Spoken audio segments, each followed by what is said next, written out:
¿Qué tal? ¿Cómo les va? Comenzamos esta nueva edición de Campo en Acción. Lo estamos haciendo desde un lote de soja que integra la REXO, la red de cultivares de soja que el INTA lleva adelante en distintos lugares del país. Esto es la estación experimental agropecuaria Paraná de esta institución. Se está trabajando, en los próximos días esto irá a cosecha y conoceremos los rendimientos que se obtuvieron. Y hoy vamos a hablar de malezas, ya que estuvimos en Victoria conociendo la realidad de esta problemática que se da en toda la Argentina, en todo el mundo, las malezas resistentes. También hoy vamos a conocer junto a ustedes lo que es un emprendimiento que ya lleva 20 años en forma asociativa en la ciudad de Paraná. Una cooperativa realiza, produce, fabrica indumentaria de alta calidad que está abasteciendo distintos mercados de la Argentina. Y para comenzar nuestro Campo en Acción de hoy, vamos a hablar de lechería. En esta primera etapa de la nota que hicimos con el ingeniero Walter Mancuso, vamos a hablar del primer eslabón de la cadena, cómo han sido los últimos años y cómo arrancó este 2025 en esta cadena tan importante en la producción láctea de la provincia de Entre Ríos.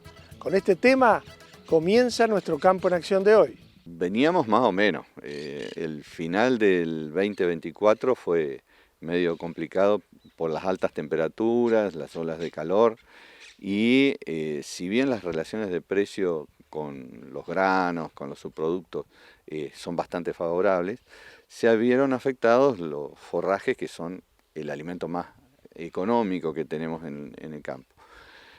Aún en nuestra zona, la gran mayoría de los establecimientos dependen de ese forraje para la alimentación de las vacas. Si bien hay muchos establecimientos que se están tendiendo a intensificar y que están utilizando más forrajes concentrados, se venía un poco debilitando la producción e incrementando los costos por ese motivo, por la caída en la oferta forrajera y los golpes de calor sobre animales que ya estaban terminando la lactancia. Luego, cuando empezó a cambiar la situación, que empezaron las lluvias, que empezó a amainar un poco las temperaturas, ahora se está recuperando. Hubo una caída general, hablan de alrededor del 7% en promedio de todo el año pasado en la producción de leche, y ahora se está notando un leve repunte, bueno, que se va a dar sobre todo con las apariciones que se están dando ahora. De acá a un mes, 2 meses, vamos a tener los picos de producción de esas primeras lactancias y yo creo que va a haber un cambio importante en lo que es la producción individual. Walter, el año pasado, bueno, esa situación tuvo la cara, vamos a decir, buena, la foto de un buen precio, ¿no? Claro. Que los acompañó.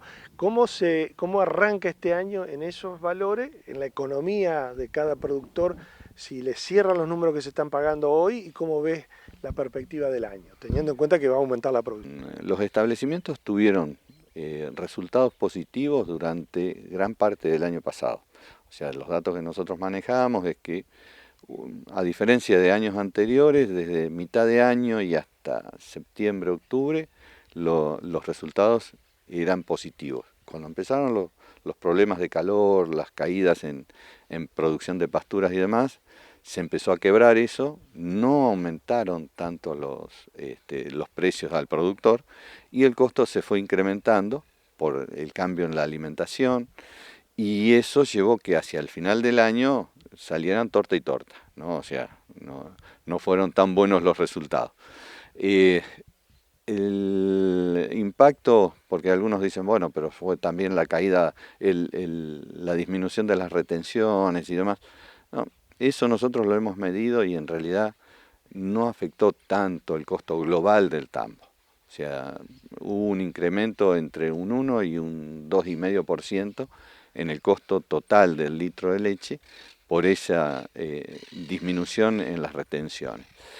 Y ahora se están peleando los precios, está mejorando la relación porque el costo medio que se estabilizó y la poca mejora que hay en el precio lleva a que el productor empiece de nuevo a tener una diferencia a favor. Estamos en valores históricos de relación grano con la leche, casi 2,5 kilos por litro de leche. Eso en el caso del maíz. Eso realmente empuja mucho en el sentido de decir, aprovechemos el momento, si tenemos buenos animales o si queremos incrementar o mantener una mayor carga, es un buen momento para suplementar más los animales. Bueno, hablando de eso, del buen momento, ¿cuál es la estrategia que se sugiere para ir teniendo en cuenta las cuestiones sanitarias, la cuestión genética, la planificación, una estrategia para el año?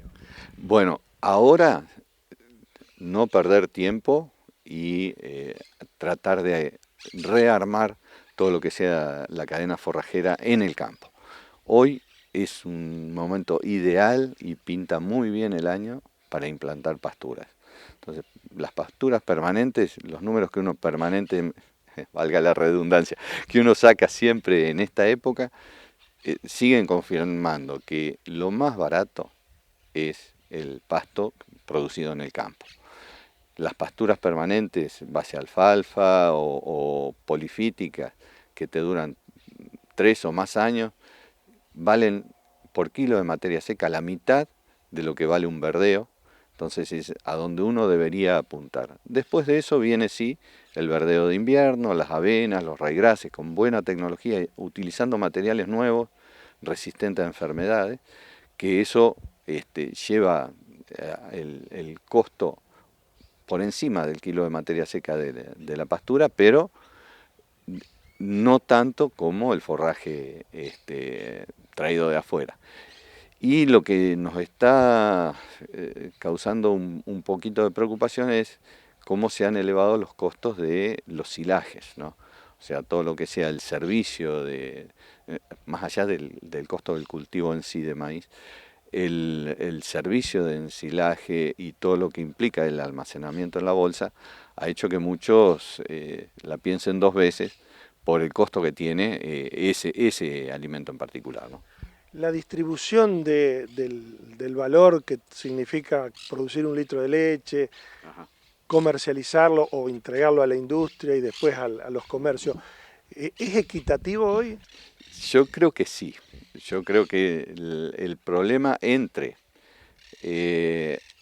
la producción y la industria, las relaciones están adecuadas, digamos, ¿no? Si uno mira eso, la distribución hasta el consumidor, en los últimos estudios del año pasado, da alrededor de 35% del precio final de un pool de productos, ¿no? O sea, estos son 111 productos que se mezclan como si Argentina fuera una gran fábrica y dice, bueno, yo produzco el 30% de mi producción es leche en polvo, otro 30%, 35% son quesos de diferentes tipos, otro poco es postrecitos, dulce de leche, bueno, todo eso lo pongo en litros equivalentes, cuántos litros uso para eso, le pongo un precio al litro y quién se queda con partecita de eso. Alrededor del 35% se queda la producción primaria, un 25% la industria, otro 25% el sector comercial y entre un 15 y un 16% el Estado, más el IVA. Todos estos estudios sin IVA. La torta en general es chica. Entonces, y donde se ajusta la torta es hacia atrás. Si la torta es suficiente, alcanza para todo y distribuye bien. Lo que pasó en los últimos años y sobre todo el año pasado, el primer semestre del año pasado, es que la torta se achicó porque el consumidor no podía pagar. Entonces, ahí es donde el que más sufrió fue el productor y la industria, que la industria muchas veces estuvo pagando por encima de lo que podía para mantener la producción.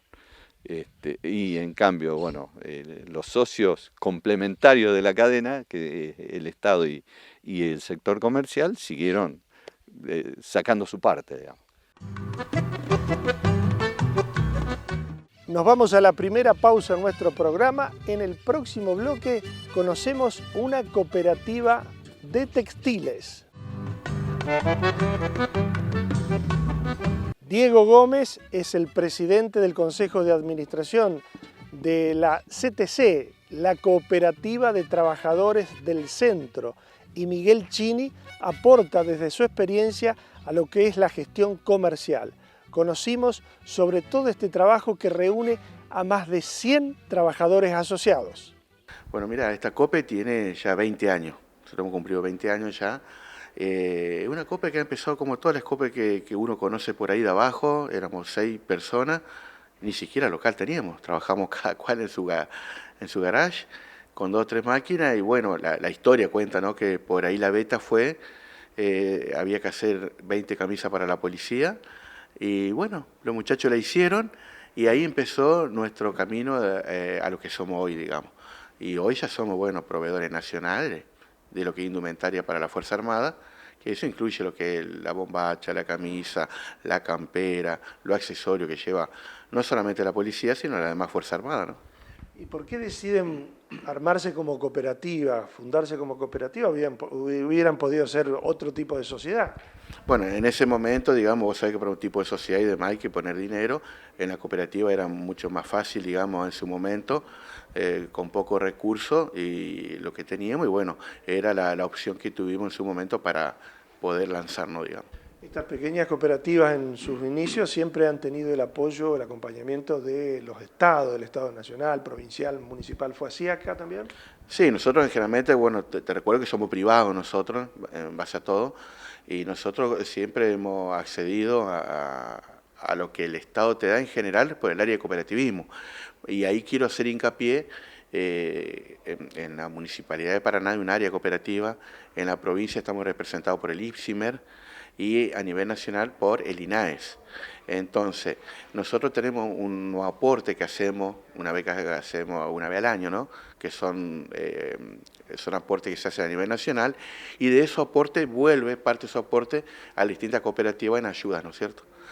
Diego, ¿con cuántos empezaron y cuántos hoy trabajadores asociados participan? Bueno, nosotros acá somos todos asociados. Toda la cooperativa tiene un consejo, acá está conformado un consejo también, y después tenemos distintas áreas. En total somos 114 hoy en la actualidad, y habíamos empezado 6, 7 personas en su momento. Así es. ¿Y cuáles son las áreas que tienen en esto que es una empresa cooperativa, ¿no? Bueno, está bien lo que vos decís, porque en el transcurso del tiempo, cuando uno va evolucionando, evidentemente y obligatoriamente se tiene que convertir en una empresa porque tiene que operar de tal forma. Es decir, todos sabemos que para que esto funcione tiene que haber un orden, una estructura, cuidar los recursos, reinversión, y así fue como nos ha pasado a nosotros en el transcurso del tiempo. A medida que hemos ido evolucionando, hemos ido incorporando áreas de recursos humanos para atender mejor al asociado, para darle beneficio, para estar con ellos en cualquier situación, para que el asociado se sienta acompañado puntualmente. Área contable, área legal, área comercial necesaria, porque si en el área comercial vos no podés comercializar los productos que vos tenés, por lo tanto si no vendés, no ingresa dinero, no hay producción, ¿no?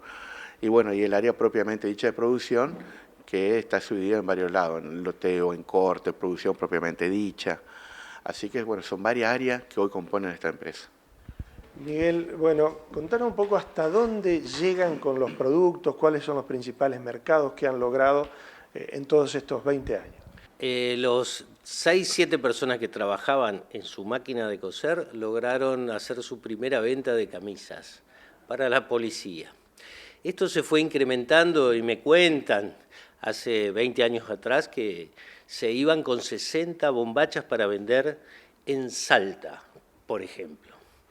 Eso se fue incrementando y se logró una ventaja competitiva muy importante, sobre todo por la calidad de las telas y sobre todo por la confección, al punto que el proceso de calidad incorporó hoy por hoy, por ejemplo, un robot único para cooperativas en Argentina, lo tenemos nosotros, un robot de corte. Eso elimina el scrap, elimina los desperdicios y hace producción a mansalva, digamos, producción en gran cantidad. Hoy hay mucha exigencia de calidad, ustedes compiten en un mercado que debe ser fuerte y con muchos jugadores, ¿no? Sí, y fundamentalmente porque no se trata de ropa de moda, sino de trabajo. La chomba tiene que estar bien hecha porque la lavan todos los días. los agentes, los personal de fuerza de seguridad, igual que los pantalones, tienen que resistir el trabajo diario y eso es nuestra principal ventaja, digamos, que sea uniformes para fuerza de seguridad. Ya hace 3 años estamos vendiendo en organismos nacionales. Esto es las vialidades, por ejemplo.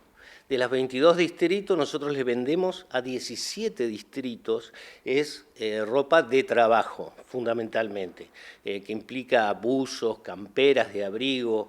Hemos hecho los diseños propios, diseños que hemos hecho a pedido de cada una de las jurisdicciones. Y últimamente cambió la metodología, por ejemplo, la Fuerza Aérea. Ellos compran la tela. Ahora entramos muy competitivos en la confección del uniforme y en este momento le estamos haciendo 2.000 uniformes para la Fuerza Aérea, por ejemplo. Ellos nos proveen la tela y nosotros confeccionamos. Qué bueno que saber que todo esto se hace aquí en Paraná, ¿no? Que es un rubro que tal vez no es muy conocido, el rubro textil, si bien hay historia, ¿no?, en la ciudad. Sí, tal cual, es como decir, bueno, Miguel, ¿no?, que estamos hablando, por ahí nosotros nos hemos ido perfeccionando. Tal es el punto que a nosotros nos cuesta, de hecho formamos a la gente nuestra que va a estar en las máquinas de coser porque no es un polo productivo. Entonces, cuando va a entrar una persona a una máquina y demás, invertimos 3 meses en lo que es su capacitación para que aprenda a manejar 2 o 3 máquinas industriales y después se pueda mover en ese grupo, ¿no? También, bueno, le quiero sumar que también nosotros hemos accedido a capacitaciones a nivel nacional, como gestión de Kaizen, gestión de calidad. También tenemos certificaciones a nivel del INTI, a nivel nacional, que una vez al año te controlan todo el sistema productivo y tienes normas que vos tenés que cumplir para poder operar, como por ahí Miguel te decía, la Fuerza Armada es todo por licitación. Y te pide dentro de esos requisitos tener las certificaciones apropiadas para poder competir. Lo último que te consulto un poco, ¿cuáles son los desafíos que se plantean, los objetivos a futuro y cómo se mueven en este contexto económico que hoy vive en nuestro país?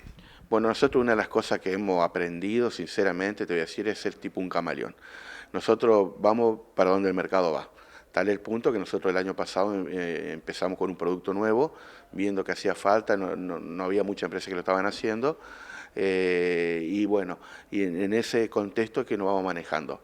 Y bueno, hoy tenemos las condiciones, las herramientas, yo te diría que la cultura de trabajo, y eso es lo que creemos nosotros que vamos a seguir adelante. Hemos tenido momentos difíciles también, como por ejemplo la pandemia, momentos muy difíciles, y también a fuerza de trabajo, a fuerza del asociado, que es un trabajador de fierro, diría yo, hemos logrado salir adelante. Así que yo creo que a esta crisis la vamos a superar. Nos vamos a la última pausa en nuestro programa. En el tramo final nos vamos hasta Victoria y conocemos sobre manejo de malezas. Estuvimos en Victoria. En el marco de una jornada técnica tuvimos la oportunidad de charlar con el ingeniero Andrés Rampoldi, especialista del INTA de Concepción del Uruguay. Nos habló sobre la importancia del monitoreo para prevenir el avance de las malezas. La realidad es que lo que tratamos de exponer justamente es la percepción a nivel productiva de los asesores en una red que tenemos de comunicación con ellos, para justamente ver cuál es la percepción que hay a nivel de la problemática, más allá de lo que estamos viendo con ensayos a nivel técnico, de investigación y científico, tener justamente el punto de vista de ellos, que es algo que lo hacemos a diario. Lo que se hizo fue poner números y poder traerlo hoy aquí. Y hay un montón de aristas y factores que hacen a que el fin siga siendo el mismo. Uno de esos es, por ejemplo, si nace una maleza, hay que tener cuidado porque junto con esa maleza también están haciendo otras especies, ¿no? Exactamente, dentro de lo que es la ventana de emergencia de malezas, y ahí podemos hacer una gran clasificación de las otoñales, invernales y las primaverales estivales. Vamos a tener numerosas malezas que van a estar naciendo. El tema es, y es un poco el hincapié de la presentación, en el monitoreo, cuando se está haciendo el seguimiento, tratar de identificar la problemática y en sí armar el esquema, teniendo en cuenta las que también están naciendo, pero haciendo foco y puntualizando a la problemática que en este caso que nos convocó fueron a las crucíferas y a Coniza de Rama Negra. Por ahí parece mentira que a esta altura del partido, por decirlo así, hay que seguir haciendo hincapié en el monitoreo, sobre todo cuando hay una charla destinada a técnicos, básicamente. Siempre digo, uno no viene a enseñar monitoreo ni nada por el estilo, sino justamente a transmitir la importancia que tiene esa etapa, que se hace y se hace muy bien, porque volvemos a repetir dentro de las encuestas y los ensayos que nosotros observamos, cotejando lo comentado por los asesores, encontramos, ¿sí?, coincidencias, y la realidad es que eso demuestra de que esa etapa del trabajo se realiza de manera eficiente. El punto es que justamente en ese periodo, en el monitoreo, es donde tenemos que detectar y hacer la salvedad de esos lotes problemas, de esas situaciones puntuales, como para justamente apartarlas del grupo y poder tratarlas en particular. ¿Y cuáles serían las ventajas que se lograrían, enumerando 3 o 4 básicamente, de un correcto monitoreo en esa instancia? Lo importante es identificar las especies, llegar a tiempo, que la especie de maleza no esté pasada de tamaño para que la eficacia de ese fitosanitario, en este caso el herbicida, no termine viéndose afectada, y a su vez, una vez realizado justamente la acción, pulverización para el manejo, para el control, hacer el seguimiento de aquellas de que vienen un poco más lentas o incluso de que no muestran ningún síntoma del herbicida que podría llegar a estar en presencia de un caso de resistencia. Una práctica agronómica que es común de escuchar a los distintos técnicos por ahí es el denominado reseteo, digamos. Y aquí hay un factor a tener en cuenta, que es lo que sería cobertura verde versus la aplicación de preemergentes, ¿no? Exactamente. Normalmente por la vorágine de los trabajos, los tiempos operativos a campo, terminamos combinando fitosanitarios que son utilizados en posemergencia para el manejo de malezas que ya están nacidas, con herbicidas preemergentes que lo que van a justamente pregonar es bloquear la emergencia de las malezas. Cuando se hace esa acción conjunta de posemergentes con preemergentes, hay que tener en cuenta de que la cobertura verde con la cual estemos trabajando no supere los 20% del lote. ¿Por qué? Porque en ese tejido verde, ese preemergente que debería llegar al suelo va a terminar quedando retenido en esa planta viva. Eso hace de que las residualidades de ese fitosanitario se vean afectadas. Entonces, dependiendo la solubilidad de cada uno de esos activos que vayan al suelo, es que sea más permisible la cobertura verde o menos permisible. Hay activos con escasa movilidad, los cuales tiene que esa cobertura ser la menor posible. Y si nos vamos ya a posemergencia, hay muchos factores a tener en cuenta a la hora del control de estas malezas, pero una de esas y casi la fundamental sería el tamaño, ¿no? Exactamente, el tamaño, el estrés que esté atravesando esa planta, esa maleza, este fitosanitario, este herbicida, necesita hacer contacto con la planta, debe ingresar a la planta y todas esas etapas del ingreso y la traslocación hacia el sitio de acción se ven afectadas si esa planta está estresada. Entonces, cuanto mayor temperatura haya, falta de precipitaciones, ¿sí?, es decir, calor y falta de humedad, esté sometida a esa planta, más lento y más afectada va a verse la eficacia de ese herbicida por no haber podido ingresar y traslocarse. Llegamos al final de esta edición de Campo en Acción y para nuestros próximos programas seguiremos hablando de lechería, del resto de la cadena láctea. También estuvimos en el Seminario Internacional de Avicultura que se realizó en las ciudades de Paraná y también en Crespo, y más sobre la capacitación para el manejo de tractores. Por supuesto que les agradecemos que nos elijan cada semana. Nos volvemos a encontrar en 7 días. Por su atención, muchas gracias.